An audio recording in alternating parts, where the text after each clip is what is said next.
আসসালামু আলাইকুম। তৃতীয় শ্রেণীর সুপ্রিয় শিক্ষার্থীবৃন্দ, আশা করছি তোমরা সকলে ভালো আছো। পূর্বের ভিডিওগুলোতে আমরা তোমাদের 11 নম্বর পৃষ্ঠা পর্যন্ত আলোচনা করেছি। যদি এগুলো দেখে না থাকো তাহলে আমাদের প্লেলিস্ট আকারে সাজানো রয়েছে, তোমরা দেখে নিবে। এখন শুরু করব তোমাদের 12 নম্বর পৃষ্ঠা থেকে। এখান থেকে আমরা সমাধান দেওয়া শুরু করব। চলো শুরু করি। সংখ্যাগুলো ছোট থেকে বড় ক্রমে সাজাই। তাহলে এখানে যে সংখ্যাগুলো রয়েছে এগুলো আমরা ছোট থেকে এখন বড় ক্রমে সাজাবো। কিভাবে সাজাবো তা এখানে আগে দেখো ওরা কিভাবে করেছে। অযুত স্থানের অঙ্কগুলো তুলনা করি। প্রথমে আমরা অযুত স্থানের গুলো তুলনা করব। এটি আমি একটু ভিন্ন কালার ব্যবহার করি, তাহলে তোমাদের বুঝতে সুবিধা হবে। এখানে প্রথম 3 এবং এখানেও 3, এখানেও 3, এখানেও 3, তাহলে এখানে সবগুলো অযুতে রয়েছে, একই 3 রয়েছে। তাহলে এখান থেকে আমরা তুলনা করতে পারতেছি না। এরপর আমরা হাজারের স্থানীয় অঙ্ক তুলনা করি। দেখো এরপরে রয়েছে, প্রথমটিতে রয়েছে 7, পরেরটিতে রয়েছে 8, এরপরেরটিতে 7, এরপরেরটিতে 9। তাহলে আমরা চাইলে এভাবে করে এগুলোকে সাজাতে পারি। এরপরে দেখো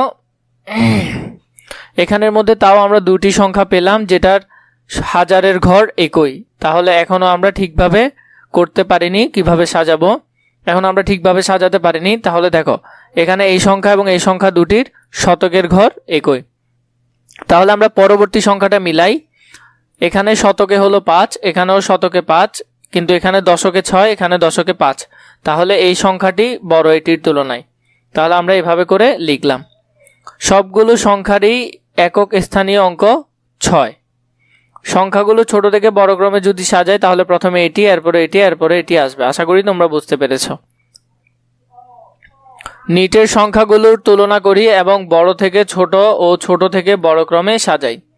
এখানে যে সংখ্যাগুলো রয়েছে এগুলো আমরা একবার ছোট থেকে বড়, একবার বড় থেকে ছোট আকারে সাজাবো। এরপরে দেখো এখানে আমাদেরকে বলেছে ছোট থেকে বড়, বড় থেকে ছোট সাজানোর জন্য। চলো আমরা শুরু করি।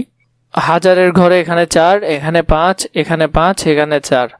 তাহলে আমরা দুটি সংখ্যা পেলাম। এখানে প্রথমে এই দুটির মধ্যে কোনটি ছোট আমরা সেটি একটু দেখে নিই। এই সংখ্যা এবং এই সংখ্যার মধ্যে দুটির হাজারের ঘর হলো 4। এরপরে দেখো এখানের মধ্যে রয়েছে এটি শতকে 3 রয়েছে, এটিতেও শতকে 3 রয়েছে, তাহলে এটিও সেম। এরপরে এখানে দশকে 9 রয়েছে, এখানে 7 রয়েছে, তাহলে এটি হলো সবচেয়ে ছোট সংখ্যা, তাই আমরা এটি এখানে প্রথমে লিখলাম। এরপরে ছোট সংখ্যা হলো এটি, এরপরে এটি লিখলাম। এরপর দেখো এখানে এখন এই দুইটি সংখ্যা থেকে আমাদের বাছাই করতে হবে কোন দুটি সংখ্যা বড় এবং কোনটি ছোট সংখ্যা।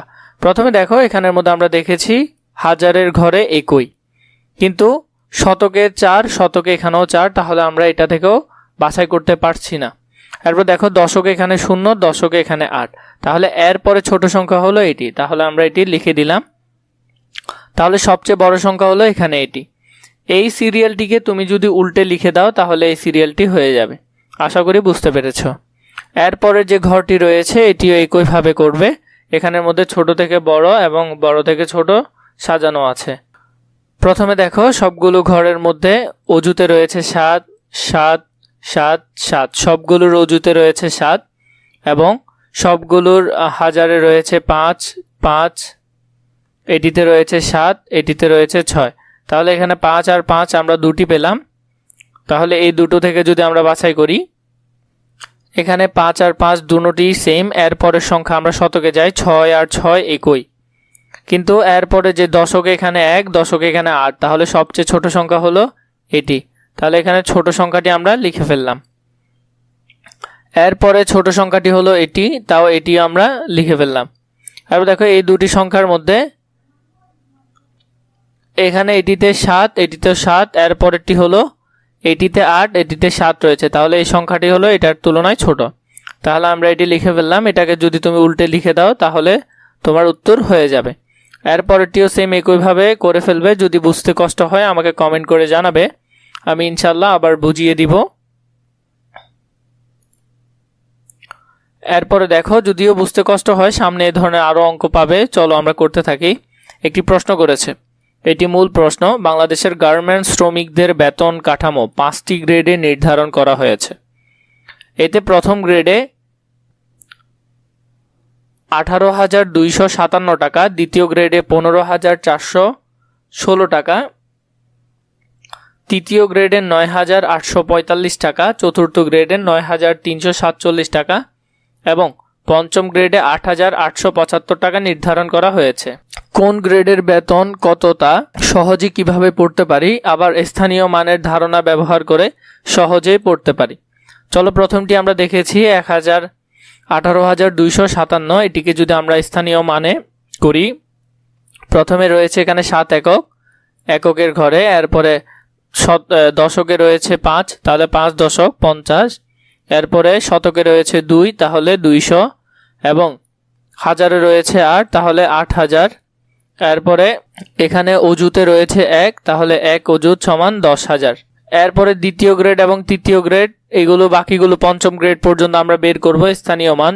দ্বিতীয় গ্রেডে কত টাকা ছিল? দ্বিতীয় গ্রেডে ছিল 15,416 টাকা, তাহলে প্রথমে আমরা লিখে ফেললাম 15,416 টাকা। তাহলে প্রথমে 6 একক, 6 লিখলাম, এরপরে হলো দশকের ঘরে হলো 1, তাহলে 1 দশক সমান 10, এরপরে শতকে রয়েছে 4, 4 দশক সমান 400, 5 রয়েছে হাজারের ঘরে, তাহলে 5,000, এরপরে 1 অজুত, 1 অজুত সমান 10,000। এরপরে দেখো এরপরের গ্রেডে রয়েছে 9,844, এককে রয়েছে 4, 4 একক, দশকে রয়েছে 4, 40, এবং শতকে রয়েছে 8, 800, হাজারে রয়েছে 9, 9,000। এটি আমরা করলাম। এরপরের গুলো তোমরা একটু দেখে নিও, আশা করি তোমরা এগুলো পারবে। এরপর দেখো কি বলেছে, সংখ্যাগুলোকে প্রতীক ব্যবহার করে ছোট থেকে বড় এবং বড় থেকে ছোট ক্রমে সাজাও। এখানে যে সংখ্যাগুলো রয়েছে এগুলোকে আমরা একবার ছোট থেকে বড়, আবার বড় থেকে ছোট ক্রমে সাজাবো। প্রথমে দেখো সংখ্যাগুলোর মধ্যে এখানে আমরা ছোট থেকে বড় সাজাই, প্রথমে ছোট বাছাই করব। তাহলে দেখো এখানে অজুত রয়েছে এটিতে এবং এটিতে, আর বাকি তিনটাতে অজুত নেই, তাহলে এই দুইটা সংখ্যা বাকিগুলো থেকে বড়, তাহলে আমরা এই দুইটা বাদ দিলাম, বাকি আমরা হাজার থেকে দেখি। এটিতে রয়েছে 9, হাজারের ঘরে রয়েছে 9, এটিতে 8, এটিতে 9, তাহলে দেখো 9 আর 9, এখানে 9, 9 এই দুইটি বড়, তাহলে এটি হলো সবচেয়ে ছোট, তাহলে আমরা লিখলাম 8,875, তাহলে এটি চলে গেল। এরপরে এখানে হাজারের ঘরে 9, এখানে হাজারের ঘরে 9, এই দুইটি সেম। এরপরেরটি আমরা শতকে দেখব, শতকে এখানে 8, এখানে 3, তাহলে এটি ছোট, আমরা এটি লিখলাম। এরপরে হলো যে এগুলোর তুলনায় এটা ছোট, আমরা এটাও লিখে ফেললাম। এরপরে দেখো এখানে অজুতের ঘরে 1, এখানে অজুতের ঘরে 1, কিন্তু এরপরে এখানে হাজারের ঘরে 8, এখানে হাজারের ঘরে হলো 5, তাহলে এটি ছোট, তাহলে আমরা এটা লিখলাম। এরপরেরটি আমরা বড় সবচেয়ে লিখে ফেললাম। এই লেখাটাকে আমি যদি উল্টা করে লিখে ফেলি তাহলে আমাদের সাজানো হয়ে যাবে বড় থেকে ছোট। এরপরে দেখো 2 নাম্বার প্রশ্নে কি বলেছে, সুমনা আপা গত মাসে তার ভাইয়ের বিয়ে উপলক্ষে 1 ভরি ওজনের একটি গহনা ক্রয় করেন। গহনা কিনতে তার 97,779 টাকা লাগে।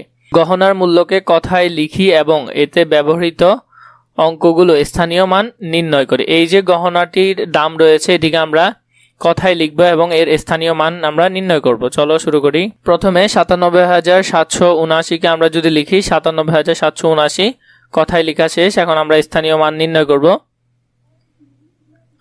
প্রথমটির মধ্যে দেখো এখানে এককে রয়েছে 8, 8 একক সমান 8 লিখলাম। এরপর দশকে রয়েছে 7, 70, এবং শতকে রয়েছে 7, 700, এরপরে হাজারে রয়েছে 7, তাহলে 7,000, এবং অজুতে রয়েছে 9, 9 অজুত সমান 90,000। আমাদের এটি করা শেষ। দুটি আম বাগানের একটি থেকে 89,325 টাকা এবং অপরটি থেকে 89,775 টাকার আম বিক্রয় করা হলো। সংখ্যা দুটি পড়ি এবং প্রতীক ব্যবহার করে ছোট বড় লিখি। আমরা সংখ্যা দুটি পড়ব এবং প্রতীক ব্যবহার করে এটি ছোট বড় লিখব। প্রথমে দেখো সংখ্যা দুটি যদি আমরা লিখে ফেলি, এদিকে দেখো আমরা এখানে সংখ্যা দুটি লিখেছি। এটার অজুতের ঘরে 8, এটাতে অজুতের ঘরে 8, এটাতে হাজারের ঘরে 9, এটাতে হাজারের ঘরে 9, তাহলে এর পরের সংখ্যা দশকে যায়। দশকে এটাতে হলো 3, এটাতে হলো 7, তাহলে এই সংখ্যাটি ছোট এটির তুলনায়। এটি যদি আমরা ছোট থেকে বড় সাজাই তাহলে প্রথমে ছোট হবে, এরপরে আমরা এই চিহ্নটি দিয়ে বড়টি লিখে ফেলবো। আশা করি তোমরা বুঝতে পেরেছো।